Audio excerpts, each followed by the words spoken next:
ಇಲ್ಲಿ ನಾನು 6 ಹಸಿ ಟೊಮ್ಯಾಟೋವನ್ನ ತಗೊಂಡಿನ್ರಿ. ಇವನ್ ತೊಳೆದು ಕಾಟನ್ ಬಟ್ಟೆಯಿಂದ ಒರೆಸ್ಬಿಟ್ಟು ತಗೊಂಡಿದ್ದೀನಿ. ಈಗ ಈ ಟೊಮ್ಯಾಟೋವನ್ನ ಕಟ್ ಮಾಡ್ಕೋತೀನಿ.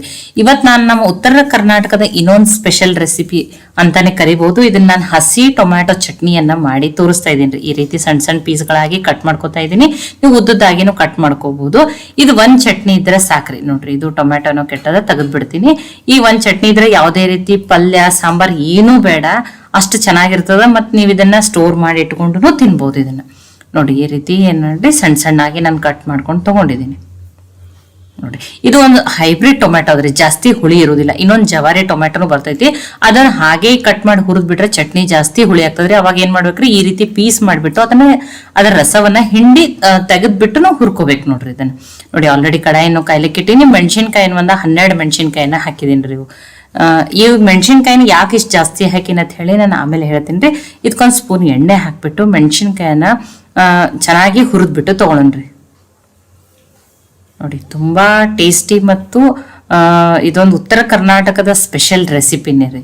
ನೋಡಿ, ಒಂದು ಅರ್ಧ ಹಸಿ ಮೆಣಸಿನ್ಕಾಯಿ ಈ ರೀತಿ ಹುರಿದ್ಮೇಲೆ ಇಲ್ಲಿ 1 ಗಡ್ಡೆಯಾಗಷ್ಟ ಬೆಳ್ಳುಳ್ಳಿಯನ್ನ ಸಿಪ್ಪೆ ಧರಿಸ್ಲೆ ಹಾಕ್ತಾ ಇದ್ದೀನಿ. ನೀವು ಸಿಪ್ಪೆ ತೆಗೆದ್ಬಿಟ್ಟು ಹಾಕ್ಬಹುದು. ನೋಡಿ, ಬೆಳ್ಳುಳ್ಳಿ ಹಸಿದ್ ಹಾಕೋದಕ್ಕಿಂತ ಈ ರೀತಿ ಹುರಿದ್ಬಿಟ್ಟು ಹಾಕಿರ ಚಟ್ನಿ ಟೇಸ್ಟ್ ಇನ್ನ ಚೆನ್ನಾಗಿರ್ತದ್ರಿ. ಇದು ನೋಡಿ, ಆ ಮೆಣಸಿನ್ಕಾಯಿ ಮೇಲೆ ನೋಡಿ ಎಲ್ಲ ಬ್ಲ್ಯಾಕ್ ಸ್ಪಾಟ್ಸ್ ಬರೋವರೆಗೂ ಹೈ ಫ್ಲೇಮ್ದಲ್ಲಿಟ್ಟನೆ ಹುರಿದ್ಬಿಟ್ಟು ತಗೊಂಡಿನಿ. ನೋಡಿ, ಮೆಣಸಿನ್ಕಾಯಿನ ಹುರಿದವ, ಬೆಳ್ಳುಳ್ಳಿನೂ ಹುರಿದವ್ರಿ. ಈಗ ಇದನ್ನ ಪ್ಲೇಟಿಗೆ ತಕ್ಕೋತೀನ್ರಿ. ನಾನು ಆದಷ್ಟು ಕಬ್ಬಿಣದ ಕಡಾಯಿ ಅಥವಾ ಕಬ್ಬಿಣದ ತೆವೆ ಇದ್ರ ಅದ್ರೊಳಗೆ ಹುರ್ಕೋರಿ. ಟೇಸ್ಟ್ ಇನ್ನೂ ಚೆನ್ನಾಗಿ, ನಾನ್ ಸ್ಟಿಕ್ನಾಗ ಅದು ಹುರಿಯೋದಕ್ಕಿಂತ ಈ ಕಬ್ಬಿಣ ಕಡಾಯಿದ ಒಳಗೆ ಹುರ್ಕೊಂಡ್ರಿಂದ ಟೇಸ್ಟ್ ತುಂಬಾನೇ ಚೆನ್ನಾಗಿ ಬರ್ತದ್ರಿ. ಈಗ ಆ ಟೊಮ್ಯಾಟೋನು ಹುರಿಯೋಣ್ರಿ. ಆ ಟೊಮ್ಯಾಟೋನ ಹಾಕಿದೀನಿ. ಇದಕ್ಕೊಂದು 1 ಸ್ಪೂನ್ 2 ಸ್ಪೂನ್ ಆಗಷ್ಟೇ ಎಣ್ಣೆಯನ್ನು ಹಾಕ್ತೀನಿ. ಫಸ್ಟಿಗೆ 1 ಸ್ಪೂನ್ ಆಗಷ್ಟು ಹಾಕೊಂಡಿದೀನಿ. ಒಂದ್ ಸ್ವಲ್ಪ ಹುರಿದ್ಮೇಲೆ ಇನ್ನೊಂದು ಸ್ಪೂನ್ ಆಗಷ್ಟು ಹಾಕೋತೀನಿ. 2 ಸ್ಪೂನ್ ಆಗಷ್ಟು ಎಣ್ಣೆ ಹಾಕ್ಬಿಟ್ಟು ಹುರಿತೀನಿ. ಮತ್ತೆ ಟೊಮ್ಯಾಟೊ ಹುರಿ ಮುಂದೆ ಹೈ ಫ್ಲೇಮ್ದಾಗ ಇಡಬೇಡ್ರಿ, ಚೆನ್ನಾಗಿ ಹುರಿಯೋದಿಲ್ಲ.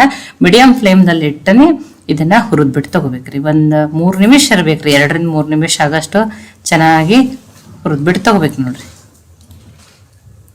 ನೋಡಿ, ಇಲ್ಲ ನಿಮ್ಗೆ ಗೊತ್ತಾಗ್ಲಿಲ್ಲ ಅಂದ್ರೆ ನೋಡ್ರಿ, ನಾನು ತೋರಿಸ್ತೀನಿ ಯಾವರೆಗೂ ನೀವು ಹುರಿಬೇಕಂತ ಹೇಳಿ. ನೋಡಿ, ಈ ರೀತಿ ಎಲ್ಲ ಟೊಮ್ಯಾಟೊ ಚೆನ್ನಾಗಿ ಹುರಿಬೇಕು. ನೋಡ್ರಿ, ಈವರೆಗೂ ನೀವು ಮೀಡಿಯಂ ಫ್ಲೇಮ್ದಲ್ಲಿ ಇಟ್ಟನೆ ಹುರಿದ್ಬಿಟ್ಟು ತಗೋರಿ. ಈಗ ಟೊಮ್ಯಾಟೊ ಹುರಿದವ್ರಿ, ನಾನು ಗ್ಯಾಸನ್ನು ಆಫ್ ಮಾಡಿದ್ದೀನಿ. ಈಗ ಇದ್ರ ಮೇಲೆ ಮುಚ್ಚಿ ಇಡ್ತೀನಿ. ಒಂದ್ ಸ್ವಲ್ಪ ಉಮ್ಗೋಯ್ತಾವ್ರಿ ಟೊಮ್ಯಾಟೊನು ಅನ್ಕತಕ. ಈಗ ಮಿಕ್ಸಿ ಜಾರ್ಗೆ ನಾ ಹುರಿದು ಇಟ್ಕೊಂಡಿರುವಂತ ಮೆಣಸಿನ್ಕಾಯಿ ಮತ್ತೆ ಬೆಳ್ಳುಳ್ಳಿಯನ್ನ ಹಾಕೋತಾ ಇದ್ದೀನಿ. ನೋಡಿ, ಒಂದ್ ಅರ್ಧ ಸ್ಪೂನ್ ಆಗಷ್ಟೇ ಜೀರಿಗೆಯನ್ನು ಹಾಕೋತಾ ಇದ್ದೀನಿ. ರುಚಿಗೆ ತಕ್ಕಷ್ಟು ಉಪ್ಪು, ಖಾರ ಇರ್ತದ, ಖಾರಕ್ಕೆ ನೋಡ್ಕೊಂಡು ಉಪ್ಪನ್ನ ಹಾಕೋರಿ. ಮತ್ತೆ ಇಲ್ಲಿ ಒಂದ್ ಸ್ವಲ್ಪ ತೊಳೆದು ಕಟ್ ಮಾಡಿ ಇಟ್ಕೊಂಡು ಕೊತ್ತಂಬರಿ ಸೊಪ್ಪನ್ನ ಹಾಕ್ತಾ ಇದ್ದೀನಿ. ನೋಡ್ರಿ, ನೀವು ಒಂದ್ ಸ್ವಲ್ಪ ದಿನ 4-5 ದಿನವರೆಗೂ ಸ್ಟೋರ್ ಮಾಡಿ ಇಡ್ತೀರಂದ್ರ ಆ ಮೆಣಸಿನ್ಕಾಯಿ ಜೊತೆನೆ ಕೊತ್ತಂಬರಿ ಸೊಪ್ಪನ್ನು ಹುರಿದ್ ಬಿಟ್ಟು ತಗೋರಿ. ನೋಡಿ, ಈಗ ಅದನ್ನ ತರಿಯಾಗಿನೇ ಗ್ರೈಂಡ್ ಮಾಡ್ಕೋಬೇಕ್ರಿ. ಕಲ್ಲಿದ್ರ ಕಲ್ನಲ್ಲಿ ಕುಟ್ಬಿಟ್ಟು ತಗೋರಿ. ನೋಡಿ, ನಾನು ಮೆಣಸಿನ್ಕಾಯಿ ಜಾಸ್ತಿ ತಗೊಂಡಿನಿ. ನಾನು ಇದ್ರ ಒಳಗನೆ ಒಂದ್ ಸ್ವಲ್ಪ ಈ ಹಸಿ ಮೆಣಸಿನ್ಕಾಯಿ ಚಟ್ನಿ ಇದು ನಮ್ಮ ಉತ್ತರ ಕರ್ನಾಟಕದ ಒಂದ್ ಸ್ವಲ್ಪ ತಕ್ಕೋಬೇಕಂತ ಹೇಳಿ ನಾನು ಮೆಣಸಿನ್ಕಾಯಿನೇ ಅದ್ರ ಜೊತೆನೆ ಏನ್ ಮಾಡೀನಿ, ಜಾಸ್ತಿಯನ್ನ ಹುರಿದ್ಬಿಟ್ಟು ತಗೊಂಡಿದ್ದೀನಿ. ನೋಡಿ, ಬಿಸಿ ಬಿಸಿ ರೊಟ್ಟಿ, ಚಪಾತಿಗೆ ಎಣ್ಣೆ ತುಪ್ಪ ಹಾಕೊಂಡು ತಿಂದ್ರೆ ಈ ಹಸಿಮೆಣಸಿನಕಾಯಿ ಟೇಸ್ಟ್, ಚಟ್ನಿ ಟೇಸ್ಟ್ ತುಂಬಾನೇ ಚೆನ್ನಾಗಿರ್ತದ್ರಿ. ಈಗ ಉಳಿದಿರುವ ಖಾರನ ನೋಡಿ, ಆ ಹುರಿದಿಟ್ಕೊಂಡಿರುವಂತ ಟೊಮ್ಯಾಟೊ ಮಿಕ್ಸ್ ಮಾಡ್ತೀನಿ. ಈಗ ಇದೇ ಮಿಕ್ಸಿ ಜಾರ್ನಲ್ಲೇ ಮೇಲೆ ಟೊಮ್ಯಾಟೊ ಉಪ್ಪು ಎಲ್ಲ ಹಾಕಿದ್ವಿ ಅಂದ್ರೆ ಏನಾಗ್ತದ್ರಿ, ಅದು ಚೆನ್ನಾಗಿ ಮಿಕ್ಸ್ ಆಗಲ್ಲ. ಈ ರೀತಿ ನೋಡಿ ಮಿಕ್ಸ್ ಮಾಡಿಬಿಟ್ಟು ಒಂದ್ ಸ್ವಲ್ಪ ಉಲ್ಟಾ ಮಿಕ್ಸಿಯನ್ನ ಸ್ಟಾರ್ಟ್ ಮಾಡ್ಕೊಂಡ್ಬಿಟ್ರೆ ಏನಾಗ್ತದೆ, ಚೆನ್ನಾಗಿ ಚಟ್ನಿ ರೆಡಿ ಆಗ್ತದೆ. ಸ್ವಲ್ಪ ಅರಿಶಿನ ಹಾಕ್ತಾ ಇದ್ದೀನಿ, 1-4 ಟೀ ಸ್ಪೂನ್ ಆಗಷ್ಟೇ. ನೋಡಿ, ಖಾರನ ಮಿಕ್ಸ್ ಮಾಡ್ಕೊಂಡಿನಿ. ಆ ಹಸಿಮೆಣಸಿನಕಾಯಿ ಚಟ್ನಿಯನ್ನು ತೆಗ್ದಿನಲ್ರಿ, ಅದ್ರ ಸಲುವಾಗಿ ಸ್ವಲ್ಪ ಉಪ್ಪು ಕಡಿಮೆ ಬೀಳ್ತದ.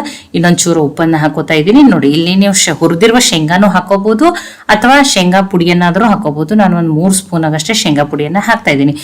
ಒಂದ್ ಅರ್ಧ ಸ್ಪೂನ್ ಆಗಷ್ಟೇ ಗುರೆಳ್ಳು ಪುಡಿಯನ್ನ ಹಾಕ್ತಾ ಇದ್ದೀನಿ. ಇದ್ರೆ ಹಾಕ್ರಿ, ಗುರೆಳ್ಳು ಪುಡಿ ಇಲ್ಲ ಅಂದ್ರೆ ನೀವು ಸ್ಕಿಪ್ನು ಮಾಡ್ಬೋದು. ನಮ್ಮ ಉತ್ತರ ಕರ್ನಾಟಕದ ಕಡೆ ನಾವಂತೂ ಅದನ್ನ ಕಾರೆಳ್ಳು ಪುಡಿ ಅಂತೀವಿ. ಇದನ್ನು ಈಗ ತರಿಯಾಗಿನೇ ಗ್ರೈಂಡ್ ಮಾಡ್ಕೋಬೇಕು. ನೋಡ್ರಿ, ಇಲ್ಲ ನೀವು ಶೇಂಗಾ ಹಾಕೋರಿದ್ರಂದ್ರೆ ಶೇಂಗಾ ಪುಡಿ ಇಲ್ಲ ನಮ್ಮ ಕಡೆ ಶೇಂಗಾನ ಹಾಕ್ತಿದ್ರಂದ್ರೆ ಆ ಮೆಣಸಿನಕಾಯಿ ಜೊತೆನೆ ನೀವೇನ್ ಮಾಡ್ಕೋರಿ, ಗ್ರೈಂಡ್ ಮಾಡ್ಕೋರಿ. ಈಗ ಚಟ್ನಿ ಅಂತೂ ರೆಡಿ ಆಗಿದ್ರಿ. ನಮ್ಮ ಉತ್ತರ ಕರ್ನಾಟಕದ ಕಡೆ ನಾವ್ ಇದನ್ನ ಯಾವ ರೀತಿ ತಿಂತೀವಿ ಅಂತ ಹೇಳಿ ತೋರಿಸ್ತೀನಿ. ನೋಡ್ರಿ, ನಾನು ಮೊಸರನ್ನ ತಗೊಂಡಿದ್ದೀನಿ ಇಲ್ಲಿ. ಮತ್ತೀಗ ಬಿಸಿ ಚಪಾತಿಯನ್ನ ತಗೊಂಡಿದ್ದೀನಿ. ನೋಡಿ, ಈ ಸಾಫ್ಟ್ ಚಪಾತಿ ರೆಸಿಪಿ ಬೇಕಂದ್ರೂ ಹೇಳ್ರಿ, ನಾನು ಚಪಾತಿಯನ್ನ ಮಾಡ್ಬಿಟ್ಟು ತೋರಿಸ್ತೀನಿ. ಇಡೀ ದಿನ ಇಟ್ಟರು ಇಷ್ಟ ಸಾಫ್ಟ್ 2 ಪದರಿನ ಚಪಾತಿಯನ್ನ ಮಾಡೀನಿ. ಈಗ ಚಟ್ನಿಯನ್ನ ಹಾಕೋತಾ ಇದ್ದೀನಿ.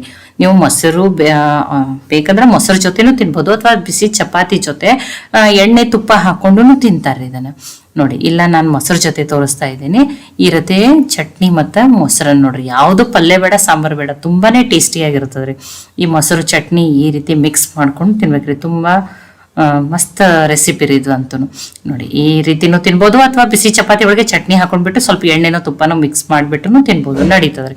ಇಲ್ಲ ಚಪಾತಿ ಇಲ್ಲ ಅಂದ್ರೆ ನೀವು ಅನ್ನದ ಜೊತೆನೂ ನೋಡಿ ಯಾವುದೋ ಸಾಂಬಾರನ್ನೇ ಬೇಡ್ರಿ, ಚಟ್ನಿ ಮತ್ತು ಮೊಸರನ್ನ ಈ ರೀತಿ ಕಲಿಸ್ಬಿಟ್ಟು ತುಂಬ ಟೇಸ್ಟಿಯಾಗಿ ತಿನ್ಬೋದು ನೋಡಿ. ತುಂಬ ಈ ರೀತಿನ ಅನ್ನದ ಜೊತೆನೂ ತಿಂತೀವ್ರಿ, ಆಮೇಲೆ ಚಪಾತಿ ಜೊತೆ ಅಂದ್ರೂ ತಿಂತೀವಿ, ಬಿಸಿ ರೊಟ್ಟಿ ಜೊತೆನೂ ಹಾಗೆ ಎಣ್ಣೆನೋ ಮೊಸರು ಜೊತೆನೂ. ಇಲ್ಲ ನಾವು ಚಪಾತಿನೂ ಮಾಡಲ್ಲ ರೊಟ್ಟಿನೂ ಇಲ್ಲ ಅಂದ್ರೆ ನೀವೇನು ಮಾಡ್ಬೋದು, ಅಕ್ಕಿ ರೊಟ್ಟಿ ಮತ್ತೆ ರಾಗಿ ರೊಟ್ಟಿ ಜೊತೆನೂ ತಿನ್ಬೋದು. ಇಲ್ಲಾಂದ್ರೆ ನಾವು ಬೆಳಗ್ಗೆ ಮಾಡಿರ್ತೀವಿ ರೊಟ್ಟಿ, ಅದನ್ನ ಸಾಯಂಕಾಲ ಸ್ವಲ್ಪ ತಂಗಳಾಗಿರ್ತದಲ್ಲ, ಸ್ವಲ್ಪ ಅರ್ಧ ಮೆತ್ತಗೆ ಅರ್ಧ ಕಟ್ಟಿ ಈ ರೀತಿ ಚಟ್ನಿ ಮೊಸರನ್ನ ಹಾಕ್ಬಿಟ್ಟು ಕಲಸಿ ಈರುಳ್ಳಿ ಜೊತೆನೂ ಬಾಡ್ಸ್ಕೊಂಡ್ಬಿಟ್ಟು ತಿಂತೀವಿ ನೋಡ್ರಿ. ನಮ್ಮ ಸೈಡ್ ಅಂತೂ ರೊಟ್ಟಿ ಮಾಡಲ್ಲ, ಚಪಾತಿ ಮಾಡಲ್ಲ ಅಂದ್ರೂ ನೀವು ಅನ್ನದ ಜೊತೆನೇ ತಿನ್ರಿ, ಅಥವಾ ರಾಗಿ ರೊಟ್ಟಿ ಅಕ್ಕಿ ರೊಟ್ಟಿ ಜೊತೆನೂ ತಿನ್ಬೋದು. ಸಜ್ಜಿ ರೊಟ್ಟಿಗೂ ಇದು ಬೆಸ್ಟ್ ಕಾಂಬಿನೇಷನ್ ರೀ. ಇದನ್ನ ಫ್ರಿಜ್ನಾಗಿಟ್ಟು 4-5 ದಿನ ಸ್ಟೋರ್ ಮಾಡಿ ಇಟ್ಕೊಂಡು ತಿನ್ಬೋದು. ಈ ಚಟ್ನಿ ರೆಸಿಪಿ ನಿಮಗೆ ಸ್ವಲ್ಪ ಆದ್ರೂ ಇಷ್ಟ ಆಗಿತ್ತಂದ್ರೆ ಲೈಕ್ ಮಾಡಿ, ಶೇರ್ ಮಾಡಿ, ಕಮೆಂಟ್ ಮಾಡ್ರಿ. ಖಂಡಿತನೂ ಟ್ರೈ ಮಾಡಿ ನನಗೆ ಹೆಂಗೆ ಬಂದಿತ್ತು ತಿಳಿಸ್ರಿ. ಮತ್ತೆ ಹೊಸ ರೆಸಿಪಿ ಜೊತೆ ಸಿಗೋಣ, ಅಥವಾ ನಿಮಗೆ ಉತ್ತರ ಕರ್ನಾಟಕದ ಮತ್ತೆ ಯಾವ್ದಾದ್ರು ರೆಸಿಪಿಗಳನ್ನ ಬೇಕಾಗಿತ್ತಂದ್ರೆ ನಂಗೆ ಕಮೆಂಟ್ ಮಾಡಿ ತಿಳಿಸ್ರಿ.